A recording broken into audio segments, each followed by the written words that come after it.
प्रभु की स्तुति हो, प्रभु की महिमा हो आपके जीवन में, आपके हर एक कार्य से प्रभु बढ़े और हम सब घटे। आप लोगों का बहुत बहुत शुक्रिया फिर से एक बार कि आप लोगों ने मुझे इतना अप्रिशिएट किया। मेरी सोच को आपने अपने सोच से मिलाया और बहुत आयत में से इतना सारा प्यार दिया। मैं यीशु को धन्यवाद देती हूँ कि वो मेरा इस्तेमाल कर रहा है। इन वीडियो के माध्यम से एक दूसरों के घरों में हम पहुँच रहे हैं।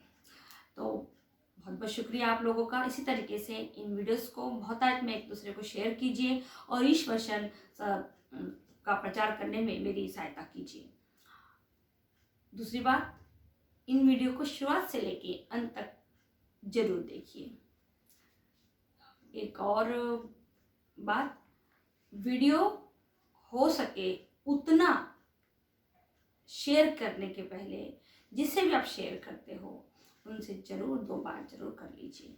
और उससे भी एक अच्छी बात बोलना चाहती हूँ, जो भी वीडियोस आप देख रहे हो, जो वीडियो हम भेज रही हो, उसको मेन जो उसका रीज़न है वो है उस पर हम मनन चिंतन करें। आपने वीडियो देखा, आप आगे बढ़ गए, आप वीडियो देखे, आप आगे बढ़ गए, तो कंसेप्ट क्लियर तो हो ही नहीं रहा हमारा ना। फिर हमको जो चीज़ें हम एक दूसरे से शेयर हमें जो करने की कोशिश कर रही हूँ वो है कि एक्चुअली में जो हम बोलते हैं हमारी लाइफ में, प्रैक्टिकल लाइफ में बाइबल को हम कैसे अप्लाई करें, तो उस पर बहुत ज़रूरी है आपका और मेरा मनन चिंतन करना। तो फिर से आप लोगों को बहुत बहुत शुक्रिया करती हूँ कि आप अपने 20 से मिनट प्रभु के ईश वचन के लिए आपको दे रहे हो। हम सब जानते हैं कि हम 40वें के समय में चल रहे हैं और ये 40वें का तीसरा हफ्ता है। हम सब उपवास और प्रार्थना में लगे हुए हैं। अगर आप बाइबल पढ़ेंगे तो बाइबल आपको ऐसा पर्टिकुलर नहीं बताती कि हर एक चीज़ की इंटरेस्ट में, बाइबल हमें सिर्फ इतना ही बताती है कि जिससे हमारा जो विश्वास है वो बहुतायत में बढ़े, कि मुक्तिदाता स्वर्ग से नीचे उतरे, वो हमारे बीच में रहे, उन्होंने हमारे लिए क्रूस पे प्राण दिया और वो स्वर्गारोहण के माध्यम से ऊपर गए। इतनी ही बातों की एंट्री पवित्र बाइबल में की गई है। क्योंकि यदि लिखने वाले जानकार कहते हैं यदि बाइबल में हर एक चीज़ की एंट्री की जाए तो बहुत मुश्किल होगा। क्यों? क्योंकि जिस जिस लोगों ने यीशु के साथ समय बिताया उन सब का जीवन बदल गया। जिसको उसने चंगा किया होगा, जिनके अंदर से उन्होंने पवित्र आत्मा निकाली होंगी, वो 72 शिष्य जो उनको छोड़ के चले गए होंगे, हो सकता है बाद में, ये मेरी सोच में आप लोगों को बता रही, कि हो सकता है बाद में जब प्रभु का पुनरुत्थान हुआ और इतनी महिमा के साथ सब कुछ हुआ तो उनका आंखें खुल गई होंगी और वो 72 लोग भी क्या होंगे, वापस आके प्रभु के प्रचार में लग गए होंगे। वेरोनिका जिन्होंने यीशु का चेहरा पहुंचा और वो कपड़े में उनका चेहरा आ गया, वो भी प्रचार का काम किया होगा। सिडनी निवासी शिमोन जिसने क्रूस ढोने में प्रभु की मदद की, वो भी प्रभु के लिए काम किए होंगे। या वो सभी लोग जो उस कलवारी पहाड़ पर प्रभु के साथ दुख भोग में आगे आगे बढ़े, वो सबके जीवन में कहीं ना कहीं प्रचार का काम हुआ। लेकिन अगर हम हर एक व्यक्ति के जीवन में यीशु के प्रचार कार्य बाइबल में एंट्री करेंगे तो जानकार कहते हैं कि अब कोई दुनिया में कभी भी बाइबल कंप्लीट होंगी नहीं, क्योंकि हर दिन एक नया प्रेरित यीशु के नाम पे तैयार हो रहा है और वो प्रचार कर रहा है। तो इसलिए सिर्फ बाइबल हमें इतना ही बताती है जिससे हमारा विश्वास क्या कर रहे, बना रहे। हमारा विश्वास तभी बना रहेगा जब हम नया नियम बोलो या पुराना नियम, आप दोनों में भी अगर फोकस करोगे तो पुराने नियम से लेके नए नियम तक, पिता से लेके पुत्र तक एक चीज को फोकस किया गया है और वो चीज है आज्ञाएं। अब बाइबल के हर एक शब्द में यीशु के मुंह से ये शब्द सुनोगे कि जो मेरी आज्ञा को नहीं मानता और सिर्फ यीशु यीशु करता उसको मैं नहीं जानता। ये नया नियम में पुत्र कहता है, पिता कहता है कि तुम मेरा नाम व्यर्थ लेते हो लेकिन मेरी आज्ञाओं से मुंह फेरते हो। नबियों को भी उन्होंने, याचकों को भी उन्होंने मुंह पे बोला कि तुम याचक लोग अपना पेट भरने के लिए जैसे भी भेंट आते हैं लेते हो, तुम मेरी आज्ञाओं का क्या करते हो, अवहेलना करते हो। मतलब इम्पोर्टेंट पार्ट क्या बताना चाहिए, आज्ञाएं। आदम के उस अदन की वाटिका में उस फल के खाने की जो आज्ञा सबसे पहले टूटी, जिसका भुगतान आदम जब तक इस दुनिया में रहेगा, उस बीज का, वो पाप का बीज जिसकी वजह से हम सबको जो इस पे विश्वास करते हैं बपतिस्मा लेना पड़ता है, वो बीज जो था, वो बीज को हमको अब तक भुगतना पड़ता है। और जब तक मुक्तिदाता नहीं आएंगे तब तक हम उस पाप से क्या नहीं हो सकते, मुक्त नहीं हो सकते। आज्ञा क्यों इतनी इंपॉर्टेंट है और ये आज्ञा दी किसको गई थी? तो अगर आप वचन पढ़ोगे, पुराना नियम पढ़ो या नया नियम, पुराने नियम में पिता ने अपने चुने हुए लोगों के माध्यम से लोगों के बीच में आज्ञाएं रखी, लोगों के लिए रखी। लेकिन नए नियम में यीशु ने पूरी तरीके से उस चीज को बदल दिया। जैसे कि वचन कहता है, दूसरों से अपने प्रति जैसा व्यवहार चाहते हो तुम भी उनके प्रति वैसा ही व्यवहार किया करो। ये संहिता और नबियों की शिक्षा है। देखो, बहुत इसको समझने की जरूरत है। प्रभु ने ये नहीं कहा कि दूसरे लोग तुमसे जैसा व्यवहार करते हैं वैसा व्यवहार तुम उनसे करो। प्रभु क्या कह रहा है? जैसा तुम दूसरों से चाहते हो कि वो तुमको रिस्पेक्ट करे, वो तुमको सब चीजों के लिए आगे आगे करे, वैसा तुम भी दूसरों के लिए करो। यानी शुरुआत कहां से करने को बता रहा है? खुद से। या जिस नाप से तुम नापते हो, याद रखना उसी नाप से तुमको भी नापा जाएगा। तो मतलब प्रभु हर वक्त हमको अलर्ट कर रहा है कि जिन जिन चीजों से तुम दूसरों का न्याय करोगे, उन्हीं चीजों से आपका भी न्याय होगा। सही? तो शुरुआत कहाँ से करनी पड़ेगी हमको? फिर एक बार बताती हूँ, शुरुआत हमको अपने से करनी पड़ेगी। आज का मिस साहब फादर ने बहुत ही बढ़िया बताया।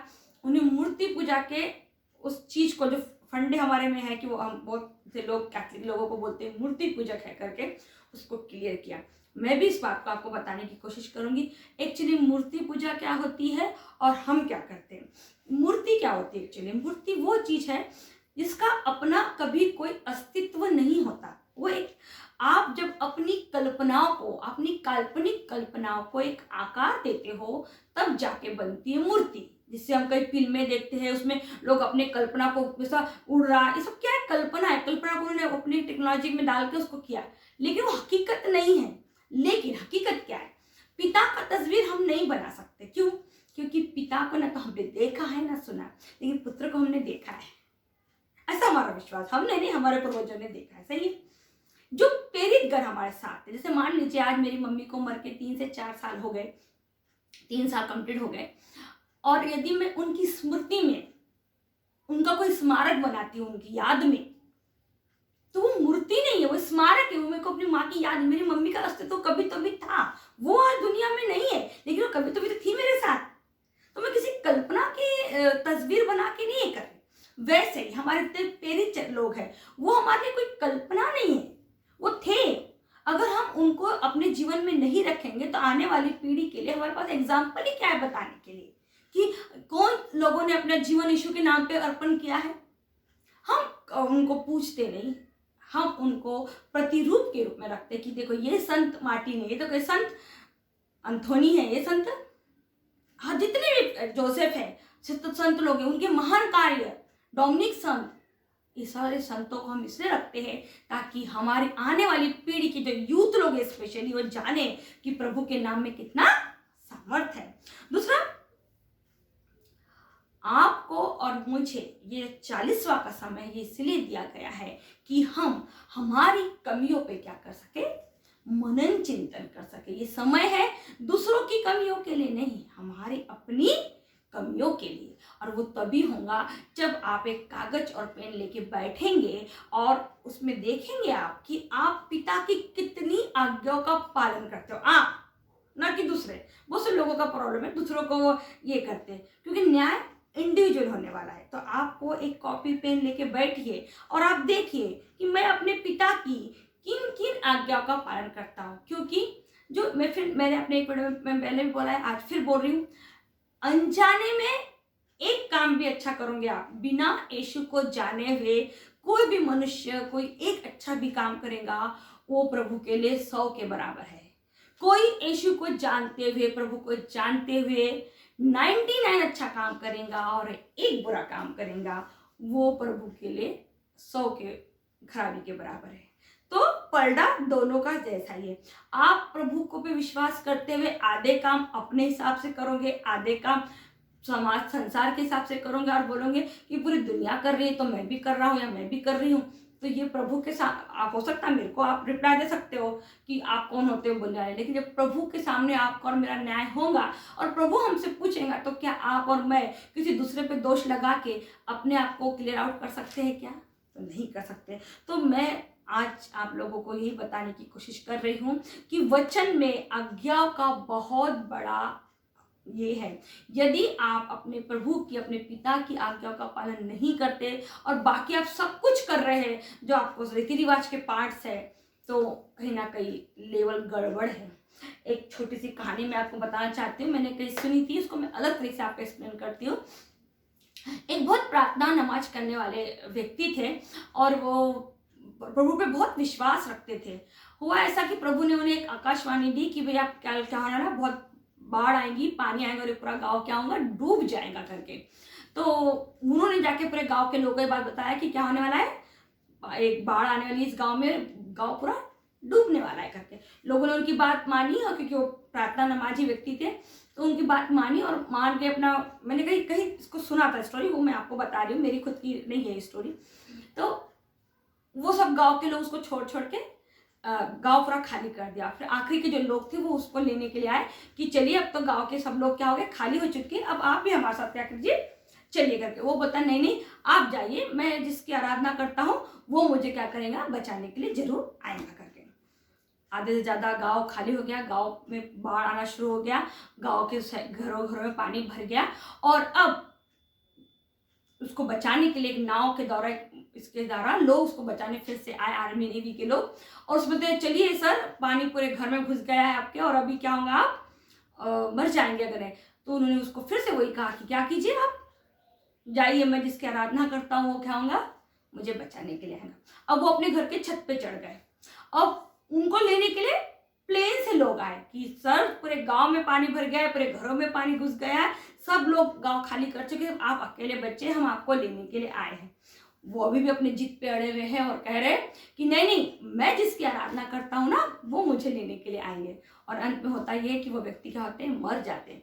मरने के बाद वो अपने भगवान के सामने होते, सॉरी परमेश्वर के सामने होते, बोलते प्रभु मैं तेरी स्तुति इतनी आराधना करी है और तूने मुझे बचाने के लिए नहीं आया। तो प्रभु बोलते हैं एक नहीं, दो नहीं, 3 बार मैं तुझे बचाने के लिए आया, लेकिन तू एक बार में मेरे को पहचान नहीं पाया।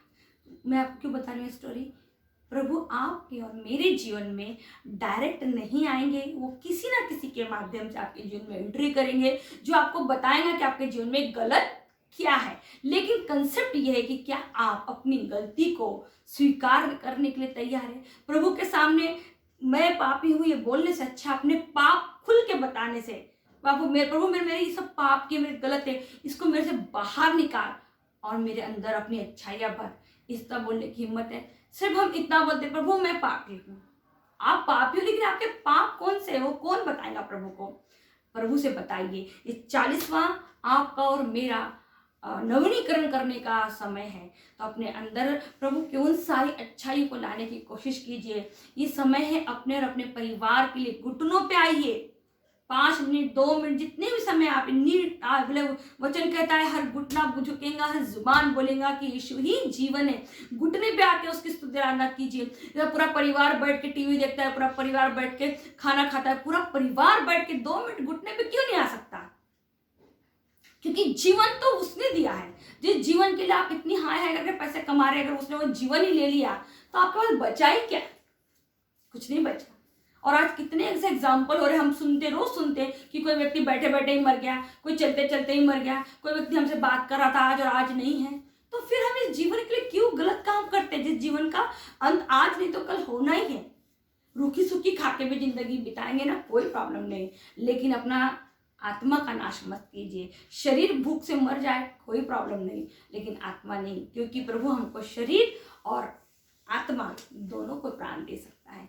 तो मेरा ये वीडियो आप लोगों को कैसा लगा मुझे जरूर बताइए और इसे बहुत आयत में शेयर कीजिए ताकि हम एक दूसरे से जुड़े रहे।